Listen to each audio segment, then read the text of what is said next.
First contact and betrayal. The golden age of human space exploration ended not with a whimper, but with the sudden appearance of three massive vessels in high Earth orbit. Their arrival on a quiet Tuesday morning in October changed everything humanity thought they knew about their place in the universe. Dr. Sarah Chen stood at her workstation in the Arecibo Observatory, her hands trembling as she verified the readings for the fourth time. The objects had appeared from nowhere, their mass and composition unlike anything in human experience. Within hours, every telescope on Earth turned skyward, and the world held its collective breath. "They're moving into synchronized orbit," she announced to the crowded room of scientists and military personnel. "And they're powering down their energy signatures." The syndicate's first message came exactly 6 hours after their arrival.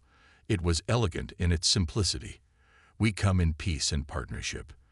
The aliens called themselves the Collective Syndicate of Advanced Species, or simply the Syndicate. They presented themselves as a confederation of spacefaring civilizations dedicated to uplifting promising young species.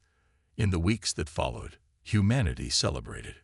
World leaders met with Syndicate representatives, tall, elegant beings with iridescent skin and multifaceted eyes. They spoke of cultural exchange, technological advancement, and a bright future for Earth and the galactic community. Markets soared, religions grappled with the implications, and children dreamed of visiting distant stars. But Sarah Chen couldn't shake her unease. Working late one night in her lab, now upgraded with Syndicate scanning technology, she noticed something peculiar in the data streams. The Syndicate ships were conducting detailed biological scans of Earth's ecosystem, far more extensive than their stated mission of cultural exchange would require. "Computer, overlay the scan patterns with known biological resource deposits," she commanded.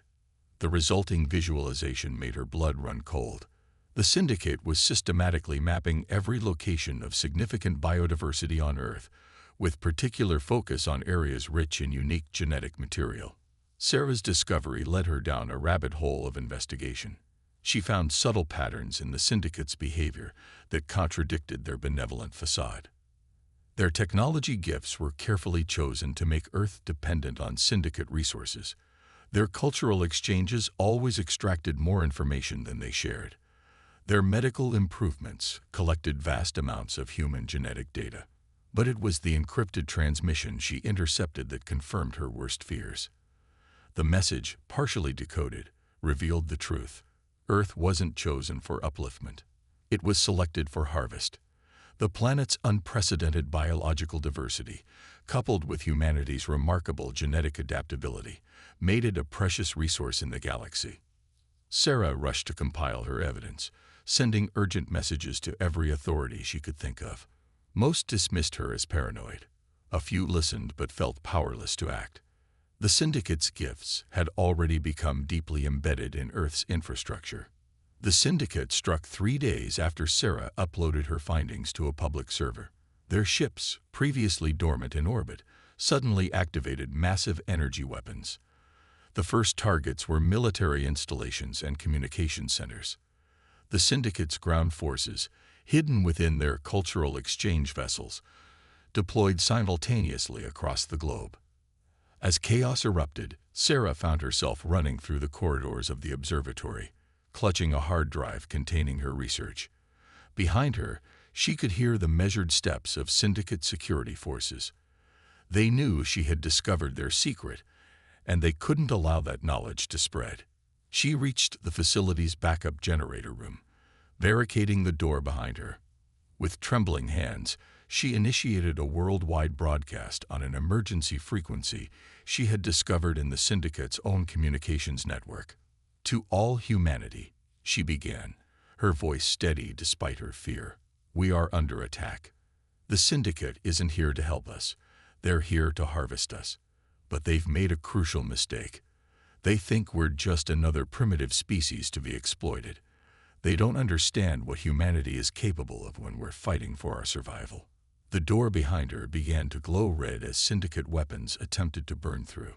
Sarah quickly attached her hard drive to the broadcast system. uploading everything she had discovered about the Syndicate's weaknesses and technological vulnerabilities. "They chose Earth because our biology is unique," she continued, "but that's their biggest mistake. Human adaptability isn't just in our genes, it's in our spirit. We've survived ice ages, plagues, and our own near destruction. We've reached for the stars even when they seemed forever out of reach. Now it's time to show the galaxy what humanity does best: defy the impossible." The door exploded inward as Sarah sent the final data packet. She smiled grimly as alarms began blaring throughout the facility. The Syndicate forces had expected to find a cowering scientist. Instead, they found themselves locked in a room with an overloading generator and a woman who had just changed the course of human history. As explosions rocked the observatory, Sarah's message raced across the globe through hidden networks. The Syndicate had started this war with careful plans and overwhelming force, but they were about to learn why humanity had survived every catastrophe in its history. When pushed to the edge of extinction, humans don't just fight back, they evolve. The invasion of Earth had begun. But so had humanity's resistance, armed with the very thing the Syndicate had hoped to harvest: our infinite capacity to adapt and overcome. The hidden advantage. 3 months into the Syndicate's invasion, humanity faced a brutal reality check. Major cities lay in ruins, governments operated from hidden bunkers, and billions struggled to survive under alien occupation. But something unexpected was happening, something that made the Syndicate's high command increasingly nervous. Commander Vextra stood at the observation deck of the Syndicate's primary harvesting vessel, their multifaceted eyes reflecting the burning cityscape below. The latest report from their genetic analysis team sat heavily in their consciousness. "Impossible," they muttered, reviewing the data for the 100th time. "No species should be able to adapt this quickly." The first signs had appeared in the Australian outback. Syndicate forces had deployed their standard atmospheric suppressants, a cocktail of chemicals designed to weaken resistance by inducing lethargy and compliance. Instead, they found entire communities had become immune within weeks. Similar reports flooded in from every corner of the globe. In the freezing wastes of Siberia, humans were surviving temperatures that should have killed them. In the irradiated zones around destroyed nuclear plants, communities adapted to radiation levels that would devastate most life forms. The Syndicate's biological weapons, refined over centuries of conquest, were becoming increasingly ineffective. Deep within a hidden facility beneath the Rocky Mountains, Dr. James Rodriguez studied tissue samples from survivors across different regions. What he found defied conventional science. Human DNA was changing, not over generations, but within individuals. The very stress of survival was triggering rapid genetic adaptations.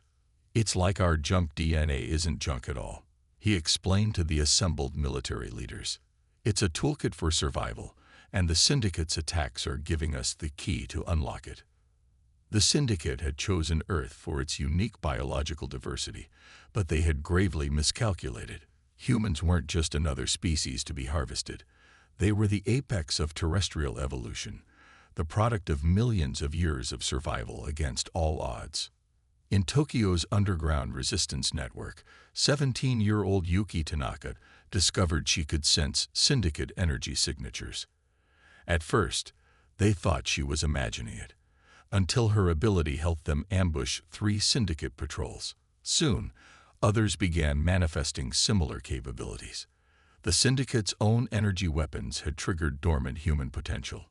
In Brazil's dense rainforest, guerrilla fighters developed enhanced night vision after weeks of evading Syndicate hunter-killer drones.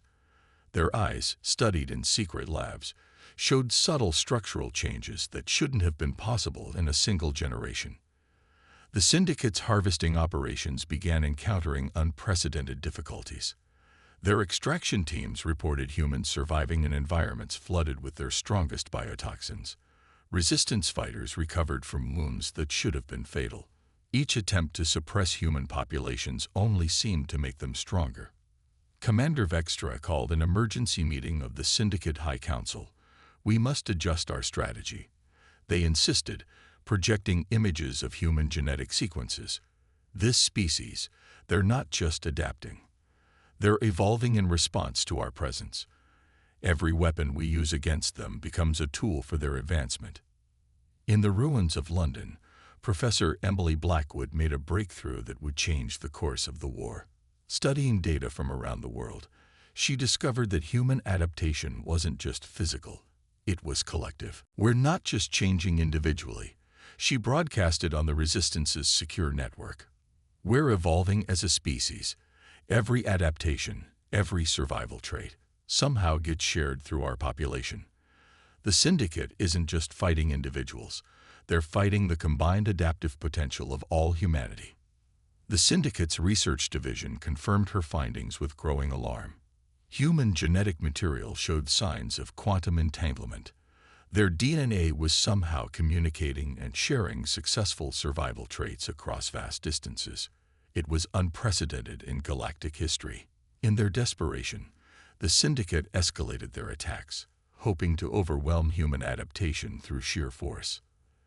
They deployed their planet-killer weapons, designed to render whole worlds uninhabitable. But even this played into humanity's hands. Near the impact site of a Syndicate thermal devastator, survivors emerged with an extraordinary ability to regulate their body temperature. In regions exposed to their gravity weapons, humans developed an intuitive understanding of gravitational fields that left Syndicate scientists baffled. As Commander Vextra prepared their report for the Syndicate Supreme Council, they included a warning that would send shockwaves through their civilization. We selected this species for harvest because of their biological potential. We never considered that our attempts to subdue them would unlock that potential. With each passing day, they grow stronger. The humans are not just resisting our harvest, they are using our own weapons as catalysts for their evolution. The report ended with a chilling prediction. If we cannot complete the harvest quickly, we may soon face an enemy that has surpassed our own biological capabilities. The very qualities that made them valuable as a resource are becoming our greatest threat. In hidden bases around the world, humanity prepared for their next move. The Syndicate had wanted Earth's biological treasures. Instead, they had awakened something far more powerful. They were about to learn that humanity's greatest advantage wasn't just their ability to adapt, but their unshakable determination to survive and thrive against any odds. The tide was about to turn, and the galaxy would never be the same. Rising from the ashes, the abandoned subway tunnels beneath Paris echoed with the sound of humanity's rebirth. In these underground chambers, once tourist attractions, now lay the heart of Earth's resistance.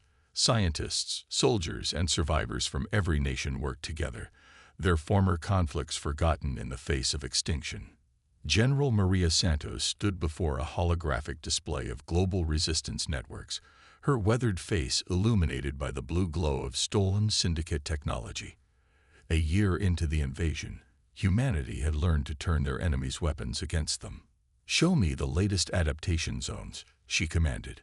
The map shifted, revealing clusters of red dots where human evolution had accelerated beyond the Syndicate's predictions. Dr. Chen's final broadcast had done more than warn humanity. It had provided the key to understanding their own potential. The data she sacrificed herself to share had become the foundation of Project Phoenix, humanity's master plan for survival and retaliation. "The Quantum Communications Network is online," announced Dr. Ahmed Rahman, his fingers dancing across a hybrid console of human and Syndicate technology. "We're seeing unprecedented levels of genetic synchronization across all survivor populations." The breakthrough had come from an unlikely source: children born during the invasion. These children, exposed to Syndicate energy fields from conception, displayed remarkable abilities. They could instinctively interface with alien technology, their minds somehow attuned to the quantum frequencies the Syndicate used for communication. In a secured chamber deep within the facility, 16-year-old Maya Chen, Sarah Chen's daughter, sat in meditation. Around her, Syndicate communication devices activated and deactivated at her will. She was one of the first quantum children, and her abilities had grown stronger with each passing month. They never understood what they were dealing with. Maya explained to the scientists studying her abilities. Humans don't just adapt to survive. We adapt to thrive.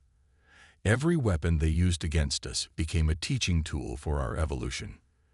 The Syndicate's attempts to suppress human resistance had backfired spectacularly. Their biological weapons had triggered accelerated immune responses. Their energy weapons had awakened dormant abilities to manipulate energy fields. Their attempt to isolate human populations had led to the development of quantum-entangled consciousness. In the streets above, a Syndicate patrol moved cautiously through the ruins. They had learned to fear urban environments. Too many of their forces had disappeared in these concrete canyons. Unknown to them, they were being watched not just by human eyes, but by a networked consciousness that spanned the globe. They're passing Checkpoint 3, Maya reported, her mind connected to countless others through the quantum network. Operation Thunderbolt is ready to proceed. General Santos nodded grimly. Execute. Across Paris, and simultaneously in 30 other major cities worldwide, humanity launched their first coordinated counterattack. The Syndicate forces found their energy weapons unexpectedly offline, disabled by humans who had learned to manipulate their quantum power sources. Their defensive shields flickered and died as resistance fighters, adapted to Syndicate energy frequencies, overloaded their systems. But the real surprise came from the sky. As Syndicate reinforcements descended to support their ground troops, they encountered something impossible: human pilots flying hybrid craft, combining Earth technology with reversed-engineered Syndicate systems. These ships, dubbed Phoenix Fighters, move with impossible agility, their human pilots using their newly evolved sensitivity to gravitational fields to perform maneuvers that defied physics. In orbit, the Syndicate's command vessels detected a surge of quantum activity from the planet's surface. Maya and her fellow quantum children had synchronized their consciousness with millions of evolved humans worldwide. The resulting psychic tsunami overwhelmed Syndicate communication networks, leaving their forces in disarray. "Tell me, Commander Vextra," Maya broadcast on all Syndicate frequencies, her consciousness amplified by the global network, "did your harvest calculations account for this? Did you consider that by trying to break us, you would only forge us into something stronger?" The Syndicate's response was predictable. They launched their planet-killer weapons, but humanity was ready. Arrays of quantum-attuned humans redirected the energy attacks, using them to power their own defensive systems. Each Syndicate weapon meant to destroy them only added to their strength. In hidden facilities worldwide, human scientists had reverse-engineered the secrets of Syndicate technology. But they hadn't just copied it, they had improved it, combining it with humanity's unique understanding of quantum biology. The result was a new form of technology, one that worked in harmony with human evolution rather than against it. "We're not just fighting back," General Santos announced to resistance leaders worldwide. "We're transcending." The Syndicate wanted to harvest our biological potential. Instead, they've become the catalyst for our next evolutionary leap. As the counterattack unfolded, the Syndicate faced a horrifying realization. They hadn't found a resource to harvest, they had awakened a sleeping giant. Humanity wasn't just another species to be conquered.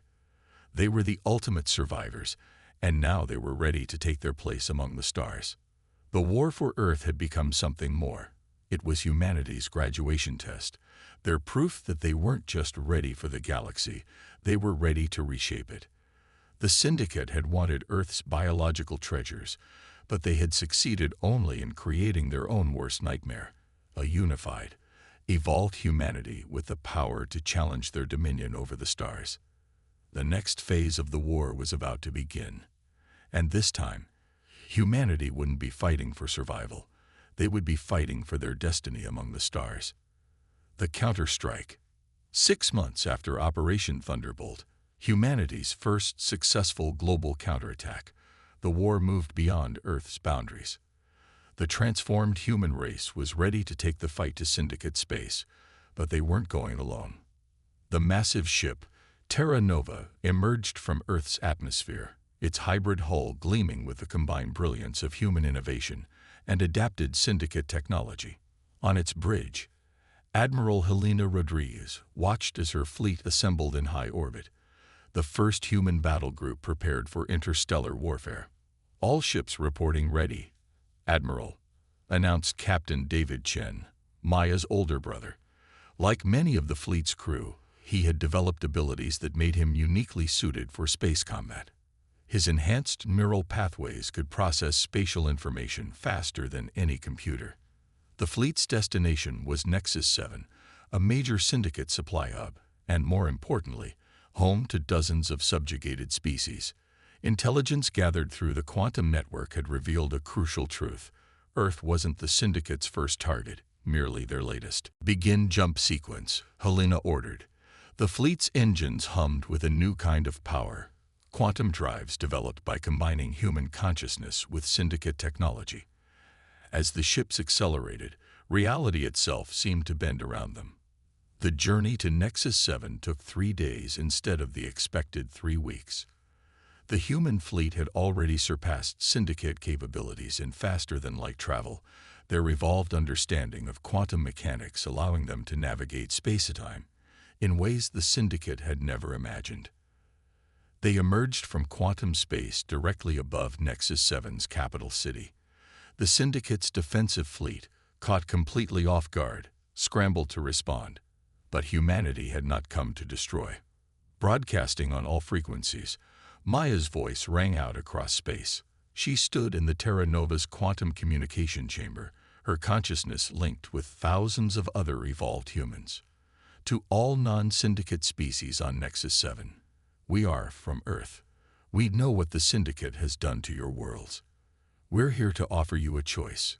The response was immediate and overwhelming. Across Nexus 7, slave species who had suffered under Syndicate rule for generations began to rise up. The Etherians, gaseous beings who had been forced to mine their own planet's core. The Kryth, silicon-based life forms, whose crystalline technology had been stolen and weaponized. The Volith, energy beings trapped in containment fields and used as living batteries. The Syndicate told us we were alone, transmitted an Etherian leader named Zephyr. They said no species had ever successfully resisted them. But you've done more than resist.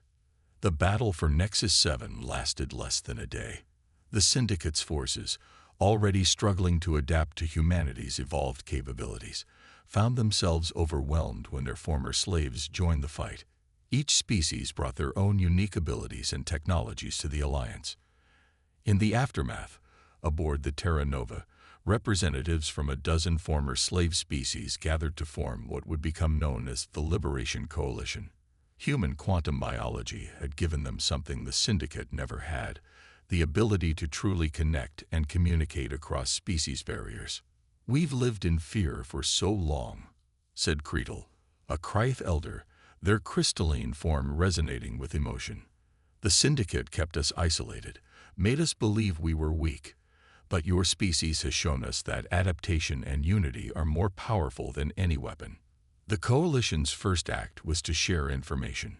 Each species had pieces of the puzzle, weaknesses in Syndicate defense systems, hidden supply routes, secret research facilities.